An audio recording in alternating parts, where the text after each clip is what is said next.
Hello everyone, welcome back to my channel. उम्मीद है आप सभी लोग अच्छे होंगे। जैसा कि आपको पता है, मैं 9 दिनों के ट्रिप पर अपने मम्मी एंड पापा के साथ वियतनाम आया हूँ। वियतनाम एक खूबसूरत देश है जहाँ पर history, culture, scenic beauty, modern lifestyle और ना जाने क्या क्या है एक्सप्लोर करने को।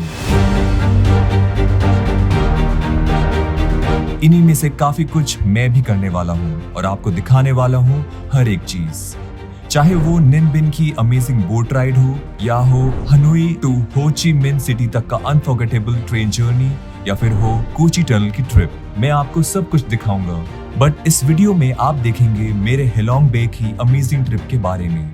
तो बने रहिए मेरे साथ, चलिए शुरू करते हैं।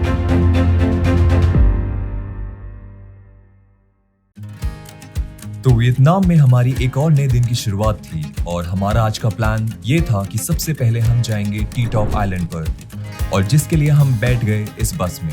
गाइड ने हमें टी टॉप आइलैंड की हिस्ट्री की भी जानकारी दी। मैं मम्मी के साथ था और पापा आगे बैठे थे।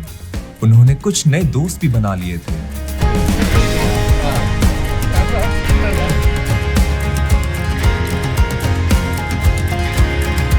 फाइनली हम अपने क्रूज टर्मिनल पर पहुंच चुके थे।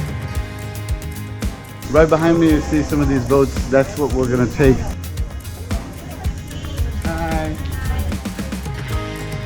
अब हम यहाँ पहुंच गए थे और कुछ ही देर में मैं अपने मम्मी पापा के साथ क्रूज में सवार होकर निकल पड़ा, उन जगहों को एक्सप्लोर करने जिनके बारे में मैंने बस सुना ही था। हमें अंदाजा हो गया था कि ये सफर बहुत ही रोमांचक होने वाला है और मैं खुद को रोक नहीं पाया और पहुंच गया क्रूज की टॉप पर। मेरे पीछे की तरफ मुझे दिखे पाम ट्री जो मुझे कैलिफोर्निया की याद दिला रहे थे, और मेरे सामने की तरफ मुझे घास से ढके हुए कुछ पहाड़ दिख रहे थे। ये कहीं ना कहीं मुझे माचू पिचू की याद दिला रहे थे। हमारे इस वियतनाम ट्रिप के पहले दिन से ही मौसम ने हमारा साथ दिया है और आज भी मौसम काफी बढ़िया है। टी टॉप आइलैंड वियतनाम में एक छोटा बट बहुत ही सुंदर आइलैंड है। ये आइलैंड 1962 में वियतनाम के सफर पर आए रशियन एस्ट्रोनॉट हर्मन टिटोव के नाम पर रखा गया है। आइलैंड के प्रमुख अट्रैक्शन में उसकी शानदार सफेद रेत वाली बीच, नीला पानी और हरा भरा पहाड़ है। क्रूज पर इतनी ठंडी हवा और इतने सुंदर व्यूज, ये बस परफेक्ट माहौल सा बन गया है।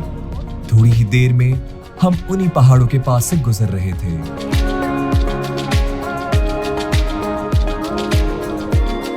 अब टाइम हो गया था लंच का। अंदर बैठकर हमने खाना खाया और पापा और मैंने थोड़ी बियर भी पी ली। खाने में मोस्टली सी फूड ही था।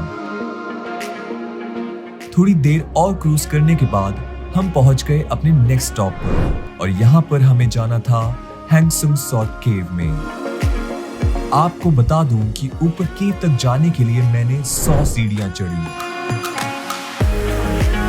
अगर आप एजेड हैं या आपको बैक या नी की कोई प्रॉब्लम है तो आप इसको इग्नोर कर सकते हैं, क्योंकि ये सीढ़ियां काफी स्टीप है। इस केव को सरप्राइज केव भी कहा जाता है, क्योंकि इस केव में जो नेचुरल आर्टवर्क है उसे देखकर कोई भी हक्का बक्का रह जाएगा।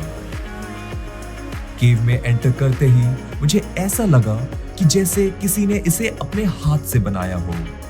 हमारे गाइड ने हमें इस केव से जुड़ी बहुत सी ऐसी इंटरेस्टिंग फैक्ट्स बताए। इस केव को 1901 में फ्रेंच लोगों ने डिस्कवर किया था और इसकी अमेजिंग ब्यूटी को देखकर उन्होंने इसे गॉड दे सुप्रीज नाम दिया था। यह सी लेवल से 25 मीटर ऊपर है और करीब 10,000 स्क्वायर मीटर्स में फैला हुआ है, और इसकी ऊंचाई 30 मीटर है। ये केव अंदर से 2 पार्ट्स में डिवाइडेड है। पहले पार्ट को वेटिंग रूम कहा जाता है। Alright guys, so that was a nice room here inside the cave. Now we're going to climb a few more steps and go to the next spot. यहाँ से जब हम एक नैरो से रास्ते से गुजरते हैं तो दूसरे पार्ट में पहुंच जाते हैं, जिसे सेरीन कैसल या ग्रैंड ओपेरा हाउस कहा जाता है। गाइड ने बताया कि यह केव 7 लाख साल पुरानी है। ये माइंड बॉगलिंग फैक्ट सुनकर मैं हैरान रह गया। ये वो चट्टानें हैं जो केव की छत से लटक रही थी। उसे स्टैलेक्टाइट्स कहा जाता है। चूने से बने इन चट्टानों से जो नेचुरल स्कल्पचर बन रहे थे, उनकी खूबसूरती को वर्ड्स में एक्सप्लेन नहीं किया जा सकता। इन स्कल्पचर को वहां के लोगों ने Buddha, a large tortoise, human gods जैसे नाम दिए हैं।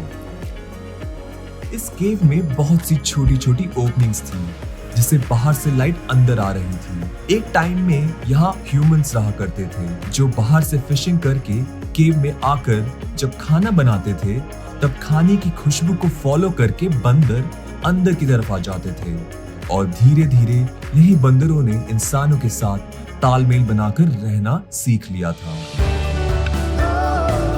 करीब 2 किलोमीटर वॉक करने के बाद मैं अब केव के एंड पर था और यहाँ तक आते आते मैं पूरी तरह से पसीने में भीग चुका था।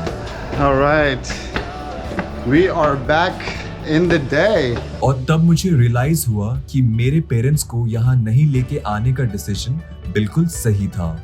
बट केव के अंदर का एक्सपीरियंस बहुत ही अमेजिंग था और ऐसा लग रहा था कि जैसे मैं किसी अलग ही दुनिया में आ गया हूँ। तो अगेन एक छोटी सी टिप है कि अगर आप यहाँ पर आने का प्लान कर रहे हो तो ये एक मस्ट विजिट प्लेस है। बस बहुत सारी वॉक करनी पड़ेगी। केव से बाहर आने के बाद मैं नीचे उतरने लगा। नीचे आकर मैंने अपने गाइड के साथ थोड़ी बातें करते करते हम अपने क्रूज की ओर बढ़ गए और फिर से शुरू हुआ हमारा क्रूज का सफर अपने नेक्स्ट स्टॉप तक जाने के लिए। कुछ ही देर में हम अपने अगले स्टॉप पर पहुंच गए जहां मुझे कायाकिंग और मम्मी पापा को बोटिंग करनी थी।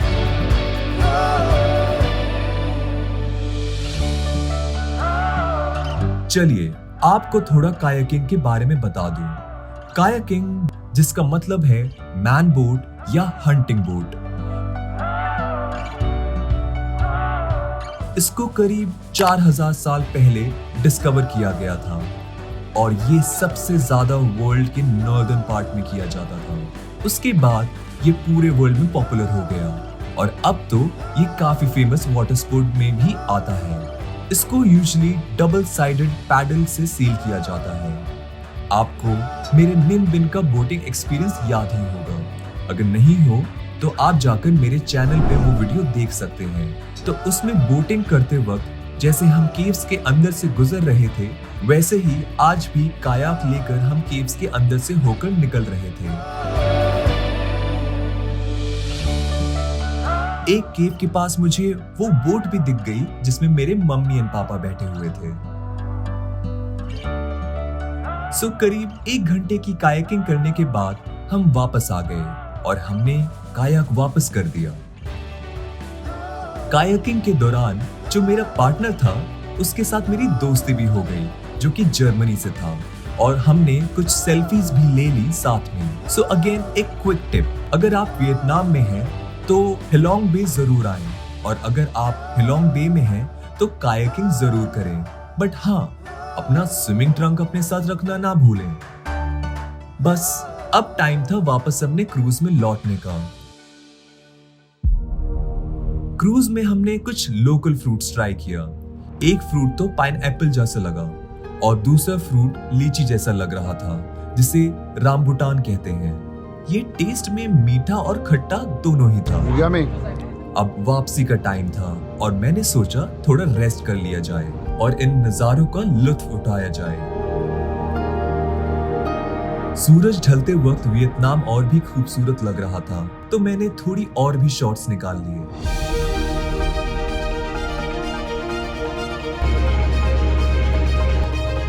तो दोस्तों, आज का मेरा ये हिलोंग बे का सफर खत्म हुआ, लेकिन वियतनाम में अभी भी काफी कुछ बाकी है। मैं हनोई से 36 घंटे की लंबी ट्रेन ट्रिप के बाद जाऊंगा हो ची मिन सिटी, फिर उसके बाद अमेजिंग फू ची टनल एक्सप्लोर करना है, एटसेट्रा एटसेट्रा। तो बने रहिए मेरे साथ और मेरे चैनल को सब्सक्राइब कर दीजिए। मिलता हूँ आपसे नेक्स्ट वीडियो में, तब तक के लिए बाय बाय।